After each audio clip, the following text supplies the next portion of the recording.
大家好，欢迎大家收看安娜看法节目。今天我们要教具一个很多新移民朋友常常忽略，但是呢很有可能会付出巨大代价的问题啊，那就是如何避免在不知情的情况下卷入别人的犯罪行为。尤其是有很多朋友刚来美国，语言还不太通，对法律系统不太熟悉啊，这类风险其实比大家想象的更大。今天我们再次邀请到了大家非常熟悉的安娜律师楼的创始人安娜律师 Anna Demichik 来聊一聊这背后的真实的案例与法律的红线。Hi Anna, welcome back. Good morning, and thank you for having me. Hi Anna, could you please share why new immigrants, especially those who struggle with English, might be more vulnerable to getting involved in criminal scheme unknowingly? 安娜能不能分享一下，为什么新移民，尤其是语言不通的人啊，更容易在不知情的情况下卷入犯罪呢？安娜。Well, it's because, first of all, people are not very familiar with the laws here in the United States. Our laws penalize heavily different types of financial misdeeds, banking irregularities. So people don't know that. They also rely on what their friends tell them, on what the members of the community tell them. And honestly, they are often financially insecure and just really confused. Now, with that, I have to point out that even though the types of people most commonly see as running into this type of situations are the recent immigrants, I also have seen my fair share of people who have been here for 10 plus years, occasionally accidentally getting into trouble. 安娜律师，我知道您经常处理过这种的案件啊，您是否遇到过完全不知道自己违法的当事人呢？Anna, have you encountered clients who had no idea that they were breaking the law?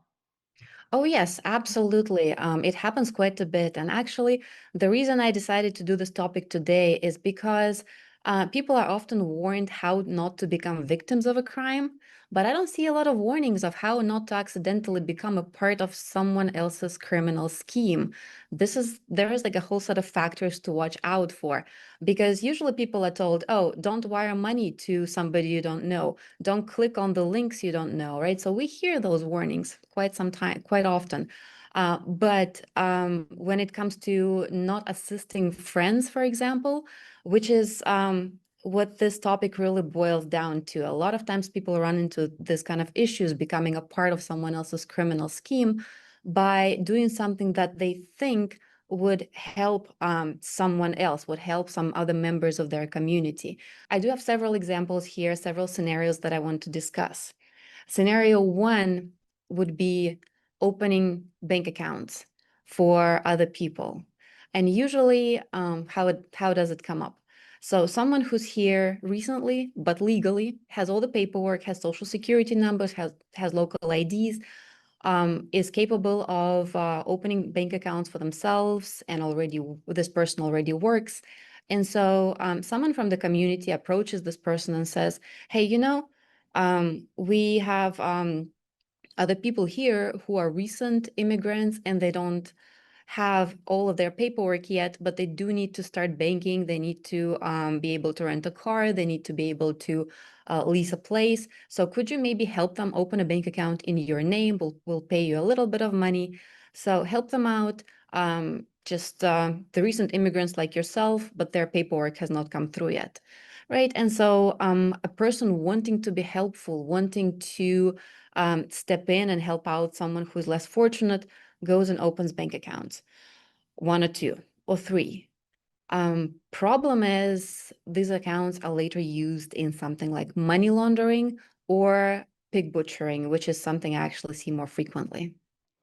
安娜律师，刚才您谈到了杀猪盘哈，能不能为大家解释一下到底什么是杀猪盘呢？Anna, what is pig butchering?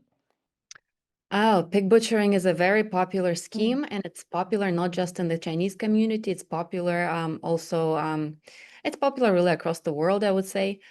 So it's a scheme where a fraudster, I'm saying fraudster just for convenience here because we're actually talking about a team of fraudsters, but a fraudster encounters online a victim. In our case, it's usually an American citizen, and basically defrauds the person into slowly giving them lots and lots of money. Lots and lots of money. We're talking 300,000, half a million.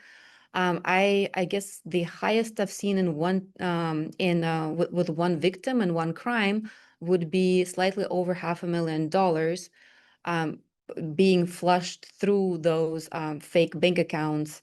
Well, no, not fake bank, being flushed through those bank accounts opened by an unsuspected person as part of this pig butchering scheme. 安娜律师，其实很多人在遇到杀猪盘之后啊，可能都会心想，哎，怎么会遇到这样的杀猪盘呢？您能不能解释一下这种诈骗的心理机制为什么会那么有效呢？Anna, could you please explain the psychological strategy behind this scam and why it works so well? Well, the psychology behind it is finding people who are lonely, people who want connection. And we know there is a loneliness epidemic also happening in a lot of places in the world, again, not just in the United States. Basically, finding those lonely people, drawing them in, communicating with them daily. Usually the connection is romantic, even though I have seen some cases where the fraudsters found a victim, it was more of a friendly chat, but usually most of the time it's actually romantic. And so drawing a lonely, often older person in with that romantic connection, there is no pressure for months. You know, the conversations can be going through for the conversations can be going on for 4 to 6 months, right? I worked on these cases. I read those conversations. I read those printouts, literally months and months of just nice, no pressure chit chat. And then at some point in the conversation, the perpetrator, the fraudster, starts dropping the tips about an investment opportunity. Something like, oh, my aunt or my friend works for this crypto platform, and I invested a little bit of money and I tripled my investment in the span of half a year with just a few successful trades, and now I'm going on a nice trip. So this is I'm going to be writing to you from that trip, right? And so the victim then is naturally curious, and the victim does not suspect much at that point either, because the communication has been going on for so long that the victim is convinced that the perpetrator does not really want anything of value from them. 安娜律师能不能为大家介绍一下哪类人群是最容易成为受害者的呢？What kind of victims usually fall for this scam, Anna? So most victims I see are older, 嗯 sometimes elderly, usually retired. So someone who does not work a lot. 嗯 Often the children have already grown up, so it's a slightly older, mature person, also a lonely person, right? Children have grown up. The marriage where the children grew up is usually dissolved. And it's, yeah, so someone who tends to be fairly lonely is the person who falls for this scam. And another component here is the person usually has some money, right? It's a retiree who's doing quite well. And this is the type of person these scammers are targeting. 嗨，安娜律师，能不能从您经手的案例当中给大家举个具体的案例呢？Anna, do you have a typical example of how this scheme plays out? Well, yes, unfortunately, I have multiple, and the typical example would be like I said, a mature retired gentleman would meet online a beautiful woman. I'm gonna put in quotation because no such person actually exists, right? It's an avatar usually. 嗯 Starts chatting with that beautiful woman. She is not from the United States. She lives in some place like Singapore or Malaysia. She's not coming to the United States. Well, she might say that she's coming at some point later on, right? But they don't meet in person. So it's a wealthy, retired, lonely gentleman who meets a beautiful woman. I've also seen a similar stories playing out with regards to older women meeting men online, and this same type of story really. Someone who lives overseas for some reason and plans to come to the US at some point later, but not right now, so they can't meet online. So what happens next is, like I already outlined, they start chatting, they chat for months. The woman shares her life, and at some point she shares that news that she made a lot of money on an investment that was made in such and such crypto platform or investment platform online. And it's usually her relative, aunt, uncle, or her friend who helped make the trades, who put her in touch with that platform. And then the victim asks, hey, can you show me? Because I have some money too. I would love to double my investment. And so the perpetrator, the woman, or actually the team of fraudsters behind the avatar, introduces that platform. And it's an online platform, and it looks pristine, it looks legit, it seems to work.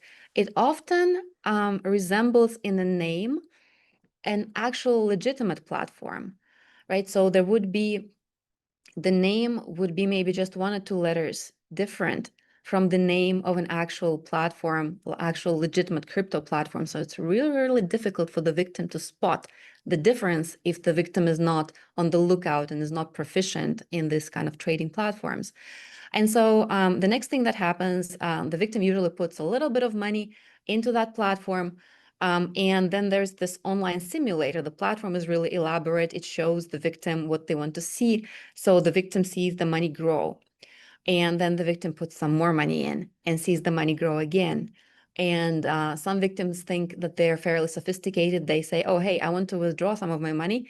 And it allows them to withdraw a little bit of their money, right? So as long as we're talking about fairly small amount that the fraudsters are okay to part with, the victim gets to withdraw the money and thinks, oh, this is definitely legit.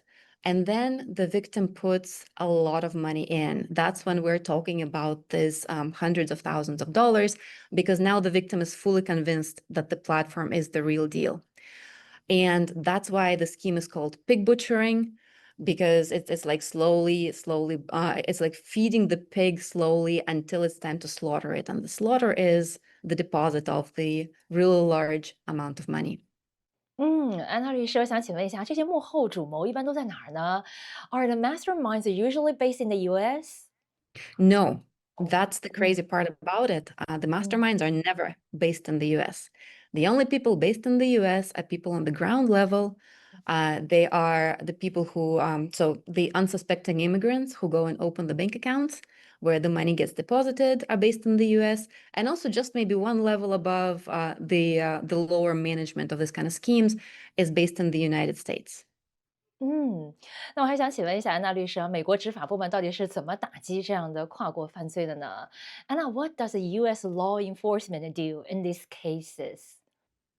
Well, that's the really tragic part 嗯 for the lower level, for the immigrants who did not suspect that they were doing something wrong. Because the masterminds are based outside of the United States, and they're not based in countries with extradition treaty, they're not based in Europe. They're usually either in the Middle East or in the North Korea or in China, in a lot of different places, or in Eastern Europe. The United States really does not have any way to get them anytime soon. So the law enforcement trying to get justice for the victims, for the people who lost their savings, is going to try to go hard on the lower level people. And so what I've seen in this kind of cases with defendants, unsuspecting defendants who have just recently come to the United States, get slapped with all kinds of charges. And I'm going to actually read some of them 嗯 just so I don't miss the biggest ones, okay? So one of the, and that's just, these are just the charges on the state level, California charges. I am just yet not mentioning federal charges, which is a whole separate thing and much, much worse than the state charges. And the charges are going to be money laundering with 嗯 term of up to 4 years in state prison, but for larger amounts, which is hundreds of thousands, the term could actually be longer. Grand theft, also 3 years in state prison. Theft by false pretenses, conspiracy. And then, like I said, we can also run into federal charges because a lot of times because this is international, the scams are international, and also the participants may be located in different states. So with federal charges, we're looking at wire fraud, and federal money laundering. And well, federal prison terms are no joke. 好，今天非常感谢安娜律师的专业解读哈。这个话题听起来离我们很远，但是现实生活中啊，只要一个账户、一句话，就可能真的就卷入了跨国诈骗的链条啊。所以说，特别提醒新移民不要借身份证、账户还有银行卡给任何人哈，哪怕是对方看起来是讲中文或者说是老乡，也要提高警觉。如果有任何疑问，可以立即咨询专业的律师哈，或者说打电话给安娜律师。好，今天再次感谢安娜律师，也感谢大家的收看，我们下期再见。Bye, Anna. Thanks again for your insights today. Have a good day. Thank you. Bye bye.